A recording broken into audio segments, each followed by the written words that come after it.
Patients clinic వచ్చి మాకు back pain ఉంది, నెక్ పెయిన్ ఉంది, మాకు ఐఎఫ్టి పెట్టండి, అల్ట్రాసౌండ్ పెట్టండి, వాళ్ళు 5 రోజులు తీసుకోమన్నారు, వీళ్ళు 7 రోజులు తీసుకోమన్నారు ట్రీట్మెంట్, కాబట్టి మాకు ఈ ట్రీట్మెంట్ ఇవ్వండి అని మీరు ఒకవేళ ఫిజియోథెరపిస్ట్ దగ్గరకు వచ్చి ట్రీట్మెంట్ కోసం అడుగుతున్నారా, అయితే ఖచ్చితంగా మీ యొక్క సమస్యకు పరిష్కారం దొరకదు, మీ నొప్పి తగ్గదు, మీ నొప్పి ఇంకా పెరిగే అవకాశం ఉంటుంది.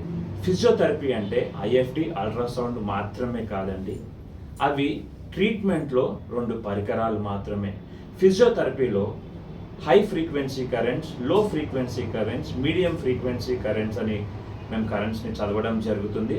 అందులో చాలా రకాలైనటువంటి మొడాలిటీస్ మేము యూజ్ చేస్తాం. దాంతోపాటు ఎక్సర్సైజ్ థెరపీ, మాన్యువల్ థెరపీలో Maitland mobilisation, Mulligan's concept, Cyriax technique, ఇట్లా ఆర్థోపెడిక్లో చాలా రకాలైనటువంటి టెక్నిక్స్ని మేము యూజ్ చేస్తాం. కాబట్టి మీ సమస్యను తీసుకొని ఫిజియోథెరపిస్ట్ దగ్గరకు వస్తే క్వాలిఫైడ్ ఫిజియోథెరపిస్ట్ మిమ్మల్ని అసెస్ చేసి ఏ నొప్పికి ఏ ట్రీట్మెంట్ ఇస్తే నొప్పి తగ్గుతుందో అర్థం చేసుకొని ఆ మెషిన్స్తో, ఆ ఎక్సర్సైజెస్తో, ఆ మాన్యువల్ థెరపీతో మీకు ట్రీట్మెంట్ ఇస్తే మీ నొప్పి నుంచి మీరు ఉపశమనం పొందుతూ ఉంటారు. కానీ ఐఎఫ్టి కావాలి, అల్ట్రాసౌండే కావాలి అని వస్తే మీకు నొప్పి తగ్గదు.